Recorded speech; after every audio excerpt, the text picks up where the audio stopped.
Hi, I'm Lizzie Oakes and welcome to Finding the Light. I've had the incredible opportunity to sit down with a number of people and to hear stories of their lives and their faith journey. My next guests are Steve and Ainsley Apirana. Now, Steve is an amazing musician with a great sense of humour, an incredible storyteller who's well known to many New Zealanders. But for the last 20 years or more, he's been living in Australia with his wife Ainsley and their family. I sat down with Steve and Ainsley to find out from them some of their faith journey. I hope you enjoy our conversation. Recognise this place from a long time ago? Yeah. It's been a while. Hi. Hello. Hello. Do you know Nick and Nick? Hello, Nick and Nick. Hello. Steve and Ainsley, so great to be able to chat with you both today. Thanks for coming. Thank you for having us. It's lovely to be here. So, Steve, I mean, you're well known in New Zealand as a musician, Yep. But obviously you've been living over in Aussie for a long time. But Ainsley, you're a musician in your own right, and you guys actually tour and perform together, right? Yeah, we do. And how long have you been doing that? Probably the best part of 10 years, eh?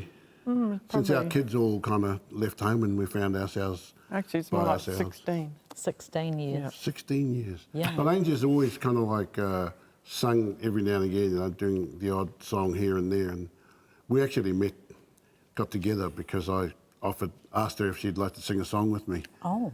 But Well, I actually wanted to ask if I could take her out, but I chickened out halfway through and That's I said, cute. would you like to That's a good way of doing it. sing a song with me? But that's an old story, so. Yeah, but we will cover some of that. Yeah. I just want to go back a little bit for you, Steve. Yeah.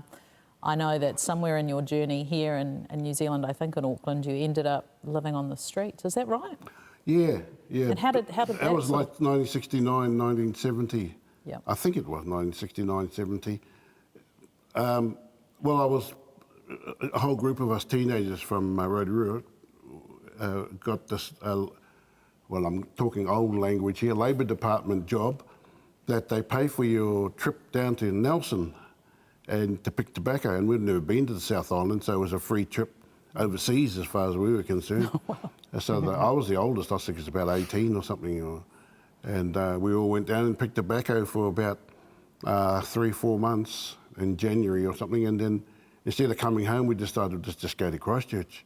And we went to Christchurch and forgot that we didn't know anybody down there and had nowhere to live. So we kind of like tried to, you know, scrounge a bed in someone else's place, and we slept in parked cars. People never locked their cars for a while, and then we slept in parks, and then we got to know some of the local people, and we used to go to parties on a Friday night and fall asleep. And then just as the days went on, we used to go to the Christian drop-in centres because they were the only ones that allow us to go in. So and then they would give you toasted sandwiches and coffee, you know, real cheap. So that was good for our budget. Yeah. And but we got a lot of hounding from the local police because they didn't want any kind of rat bags, you know, idle and disorderly, the charge used to be called. Yes. Loitering with intent. See, all those charges, if you're standing on the street corner, they can have you up. They hardly ever did, but if they had to, they would just put you on the arrest for that. So that was for about the first 3 months or so of us living in Christchurch.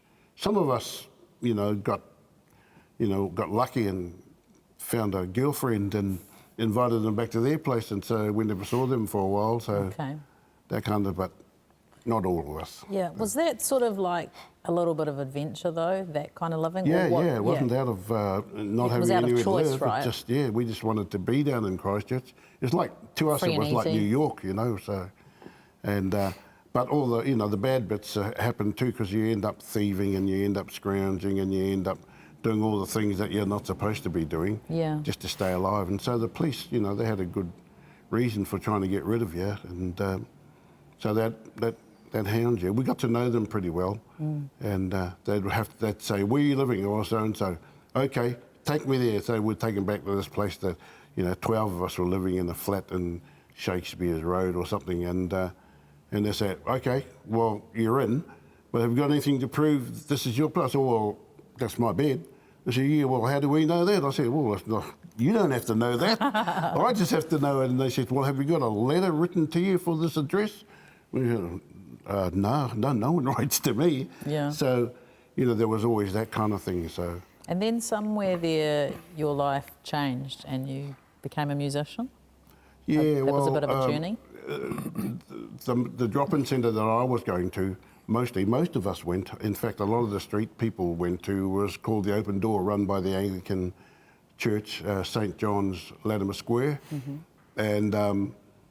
And then I think they started up the City Mission, or they had a lot to do with the City Mission, but they used to put a drop-in centre in the middle of town, or as close to the middle of town, and let people come along. They had, you know, cheap coffee and toasted sandwiches and all that kind of stuff. And I think they had ping pong and pool table and stuff. So, you know, ideal for people with a misspent youth. So we used to go along there. You just open on a Wednesday and a Saturday and Sunday night. And if you go early on Sunday night, 6 o'clock, they have a church service. Okay. And the good thing about the church service is after the church service, they give away free toasted sandwiches, as many as you want, just cheese ones, you know, but well, they're good for the budget. So we, you know, all of us went because you're going to get a big feed afterwards, and we pretended not to listen to the message. But, you know, you kind of forget the power of the Word of God because it goes in whether you're listening or not, and it kind of settles itself in your mind, in your heart, in your soul, wherever it's supposed to be. And that's what happened with us. In fact, that's what happened all my life. Every time I heard the gospel being preached, either at school or in a hospital or somewhere where it's being preached, I remembered it, you know, later on when I needed it. So I know you were married quite young, your first marriage, you were about 19 or something like that, and that marriage broke down and you became a solo dad. That must have been a hard time for you. Yeah. And I don't know how to explain it, but it was kind of like the marriage was doomed from the start because she was just my girlfriend, and she had my baby. You know, I was in a band. I'd put a band together because the minister's son who ran the drop-in centre said to us, we were always playing on the gear, he says, why don't you form a band? And I said, well, you buy us the gear and we'll form a band. He says, I'll do better than that. He says, I'll get you all, make sure you all get jobs, then you can buy your own gear. And we thought, oh yeah, we never thought of that. So anyway, he did, you know, he got us getting jobs and us saving money, and we were able to use the gear that was at the drop-in centre. And but you know, we had girlfriends and stuff, and we were starting to live together with our girlfriends, and then they all got pregnant, and our other guitar player decided he was going to marry. No, our bass player said he's going to marry his girlfriend, and I think it was just after she'd had the baby they got married. I can't remember, you know, it's a bit vague, but my son was born in March 71 and I got married in June 71, and thinking that you just carry on, you know, and like stuff, because I wanted to be a rock and roll star, you know, can make a lot of money and get famous and rich and all that kind of stuff. I think I was 19 at the time. But it wasn't going to work. I was still in the rock and roll business, and I was trying to be a Christian, and I was a Christian until things got tough.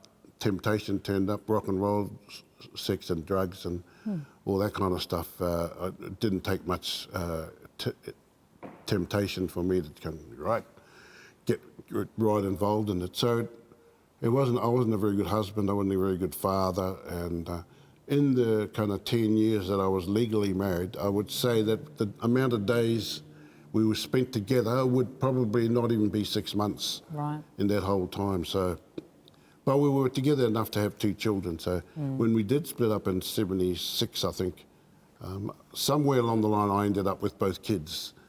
So my son was 7 and my daughter was 4. And then they ended up going together. So we're living right in central Christchurch. Okay. So I used to take them to school and go and pick them up again afterwards, or take them lunch at lunchtime and stuff like that. being a solo father would have been just that 2 years. Okay. Living by the river and Yeah. sending them off to school. And then I had a job at the City Mission. Okay. The job that I became a Christian through. I got a job with them doing the same thing, running the open door. But by then it was a caravan in the middle of the square, Yeah. next to the cathedral. And so I did that for 7 years, and then got someone to take my place and decided I'd go back to music. Now, you mentioned your friend fell in love with a flute player, Yeah. but actually you did too. Because Well, I fell in love with Ainsley. But, Ainsley's a flute player. Ainsley's an occupational therapist. Okay. And how I got close to, because I wouldn't go anywhere near all the girls in there because of all the mess-ups I've had with relationships and stuff. But I thought, I'm not going to do anything. But Angie used to come and take my kids away because she was working for the government, you see, and she'd say, well, the government's given me a 12-seater van. I've only got 4 kids to take. So anyone here, in our fellowship, so there was about 2 or 3 of us, that had kids, or was it just me? I actually can't remember. That was a while I do ago. remember one weekend taking your 2 away. Yeah. So Ainsley, tell me a little bit about your background. I feel it might be different than Steve's. Quite different. I was brought up in a church-going home in Brisbane. Okay.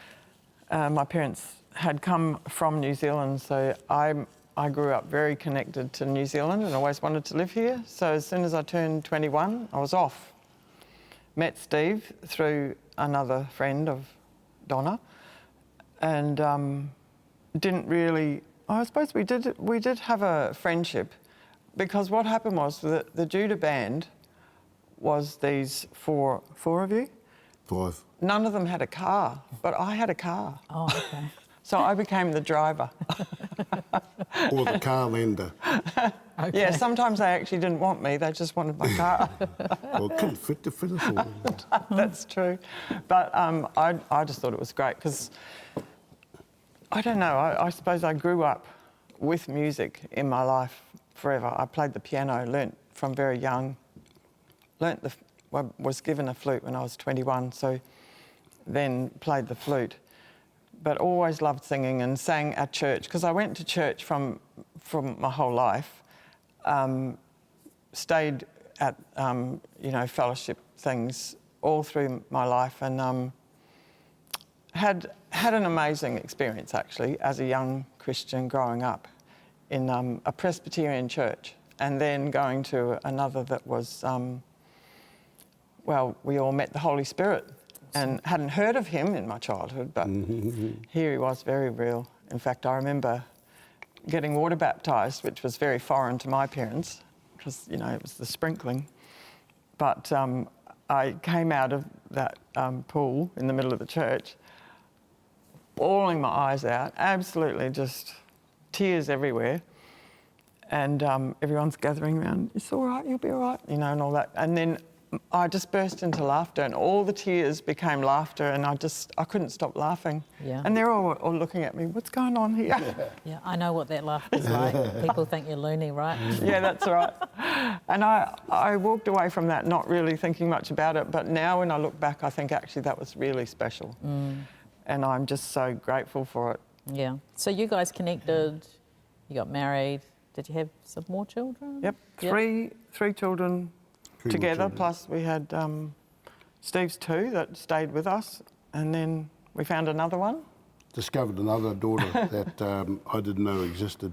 Wow. So she was 26 at the time. Wow. And so got to know her. And then you said to me in an earlier conversation that when Ainsley came into your life, that really shifted things for you. Yeah, well, like I said before, when Angie took the kids away, my kids away, and then we got to know each other through doing ministry together, and I kind of said to the Lord, well, because I always thought that because I was legally married to my first wife, that I would have to wait until she changes her mind, and she was never going to change her mind, so I was just going to have to stay single. And, I got counselled in a way that they said, well, no, you've got to do this anyway. You've got to go for legal separation so that you can get a benefit from the government. So I said, oh, well, I'll do that. I'll go that far. And then it led to a decree nisi, and then a decree absolute, and then all of a sudden I wasn't married anymore. You know, this is over a period of 2 years or something like that. And so I thought, oh, okay. So then I was able to start again. And when Angie was taking my children away, I just said, I think Ainsley's nice, Lord. What do you think? And Lord said to me, don't tell me, tell her. Oh, that's good And advice that's another for somebody story, yeah. listening. That's another story in itself. But It's an interesting journey. You know, we got married after 3 months of announcing that we were going to be married. Oh, it might have been 5. It was short Quick. anyway. But so we got to know each other after we were married, which is interesting. Good choice of words. Yeah, well, It's a fun journey. I'm thinking, right, he's just admitted that he was this musician with quite a big ego, right? Yeah. They may have had its challenges. Lots of challenges, but you know that's life, and we are very different. But Yeah, we've opposites learnt to, attract. we've learnt to just be kind to each other in our differences and not expect each one to be like the other. It's nice. Yeah, it is. It's not always the place you get to very easily, but it's a good place, and I've always known that for both of us the commitment was huge. And I think that that's probably the most important thing, that you're prepared to work through whatever it takes to get there. And, you know, I really appreciate that in Steve, you know, the fact he always thought I would be the one to leave, but I didn't have anything in me that ever was going to leave. It didn't matter what happened, that's not who I was. Something I like, Steve, you said to me in an earlier conversation that, you know, obviously you had this solo career and, you know, it was a little bit all about you. And then somewhere along the line, you sort of opened that up and allowed Ainsley to become part of that. yeah. So now that you're a duo, it's not just Steve Apirana, it's Steve and Yeah, Ainsley. Tell yeah. me about that. Well, the thing is, most of what you do on the stage, if you want to do it right, it has to do with where your life is at the moment, you know, and that's what my relationship with God was all about. And the music mightn't change, and but where you are at the moment, that meant a lot to me. And so I just shared what was going on in my life, and so that's when Angie, because Angie made such a difference to me, because I thought that. Because I was in that same situation, I thought everyone was looking for other opportunities. You know, they'd say, well, okay, we're married now, but, you know, I mean, if someone better looking comes along, or someone with a little more money, or that can improve my lifestyle, that one. And, you know, I never encountered a person that didn't think that way. And I'd even talk to her about it. I said, well, just let me die, because she wanted me to eat all the right food and do all the right exercise. I said, just leave me alone, let me die, then you can marry a doctor or something like that. And she says, I don't want a doctor. She says, I signed up for life. You got to remember that. And it took me maybe 20 years more to actually receive it and accept it in my mind. You know, that's a long time, but we got through it, you know, and it's just one of those things where you just have to trust God, you know, even when you think, nah, it's never going to happen. And that's been our story, really, eh? Just trusting God, because we've had so many situations where we think, you know, God, you're God, you know how things are going to happen. If they don't happen, well, we still love you. But if, you know, but then God just turns them into something, you know, and all the things that you pray for, they come through, and you know, this is 50 years later. Well, we've been in Australia for 30 years, so 30 years later we're looking back and thinking, wow, we made it this far, you know. This is a lot better than I would dare to expect 30 years ago. That's wonderful. It's like what I dreamed. Yeah. But the main thing is the family dynamic, and that's where Ainsley has kind of made it, taken care of all the family thing. And even when I was doing ministry, someone would invite me to Holland, you know, and say, oh, well, can he stay here for 3 months? And then she says, of course he can. He can stay there for 6 months, as long as his wife and family can come. And that was the thing, you know, it became family and ministry together, which is a little bit hard for me to balance, but it was just ideal for my children and for Ainsley, for our relationship, because we experienced it all together. And by the time we started doing stuff together, which was 15 years later, maybe 20 years later, we knew the ropes. Yeah. And everyone knew Ainsley, and everyone knows, don't do business with me, do it with Ainsley. Yeah. Good to So know. if they want to organise something, they say, oh, can I speak to Ainsley, please? Yeah. But if they want me to know whether I'm available or, whether I do hymns or gospel songs or church songs or Hillsong songs, they'll ask me. But even that, they're starting to ask Ainsley now because she knows all the ropes. Wouldn't you say, love? Yeah. Yes, dear. Yeah. Yeah. Ainsley, so you guys have talked a bit about COVID's probably got in the way. It sounds like things are starting to happen again now. How do you guys work together as musicians, and what kind of, is it still sort of a bluesy feel? What kind of music are you doing? Well, I write really different music to Steve, but he writes the most amazing backing to the songs I write. Nice. So I usually, I just can't help it. I just constantly come up with songs.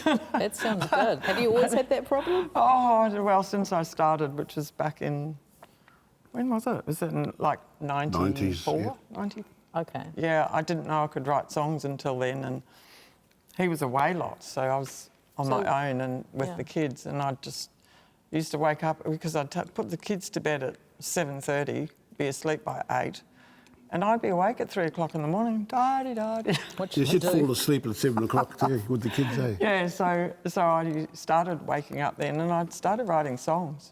You've got that old tape deck, push the button, and you can record the song as it comes out. So that was my first song that he did on the Inevitable album. Okay. So that's where it started, and they just keep coming, and they're mostly inspiration from the word or from what I'm going through.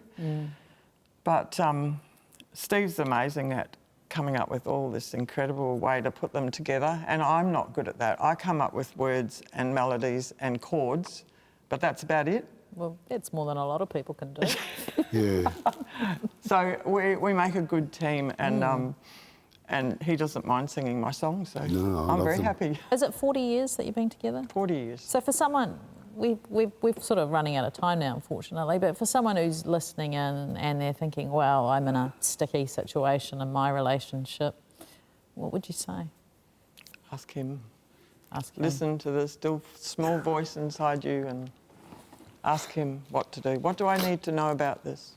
And what can I do about it? Yeah. He'll answer you.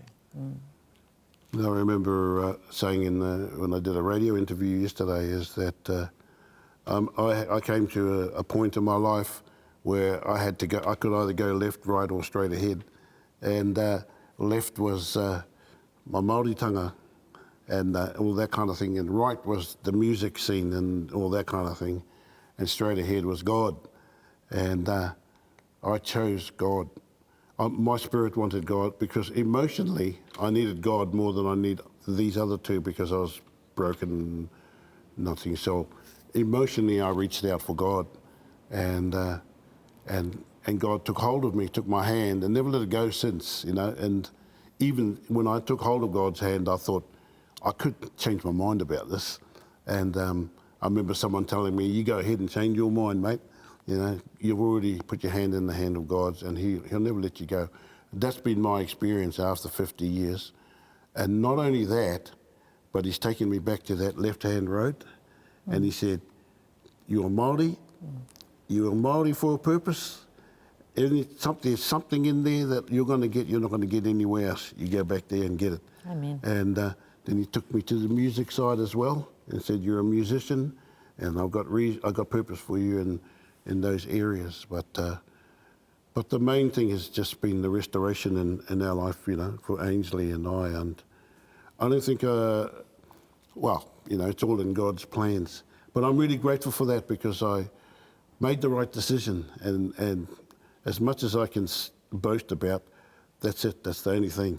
Is that I went straight ahead and asked for it. And then the first thing, when you talk about the light coming into your life, that was it. When Ainsley came, there started to be more light, and I started to become more of a human being and become more of a father and a husband and a musician and a Māori.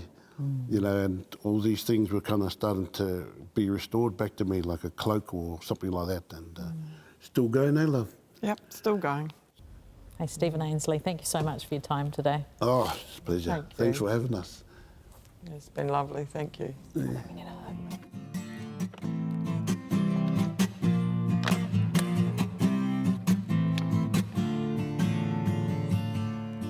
Jesus, I want to give you thanks. Jesus, I want to sing your praise. Jesus, I want to worship you. And Jesus, I come to this place, heart of thanksgiving, song of praise. Jesus, I come to this holy place. Nope. Jesus, I want to give you thanks. Jesus, I want to sing your praise. Jesus, I want to worship you. And Jesus, I come to this place, heart of thanksgiving, song of praise. Jesus, I come into this holy place.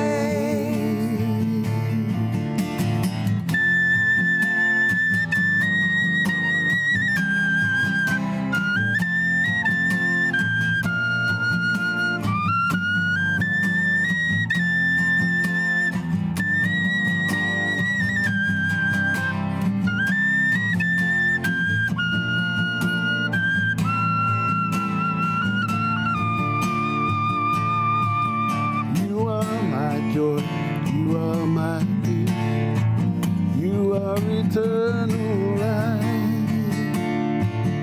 You are the rose of Sharon, you are my delight.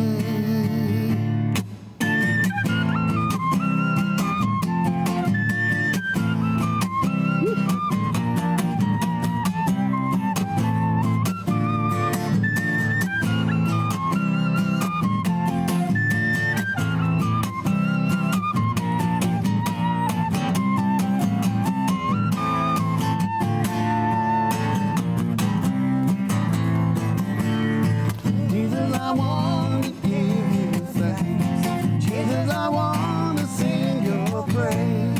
Jesus, I want to worship you. And Jesus, I come into this place, heart of thanksgiving, song of praise. Jesus, I come into this holy place. Jesus, I want to give you thanks. Jesus, I want to sing your praise. Jesus, I want to worship you. And Jesus, I come into this place, heart of thanksgiving, song of praise. Jesus, I come into this holy place.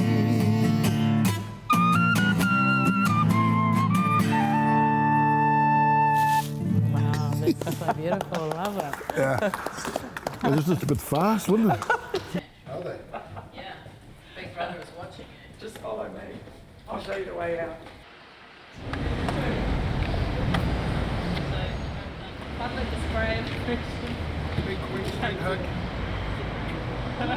I so enjoyed my conversation with Steve and Ainsley. What an amazing couple, full of love for each other through the ups and downs of life. And what an absolute treat to have them sing for us. Look forward to seeing you next time on Finding the Light.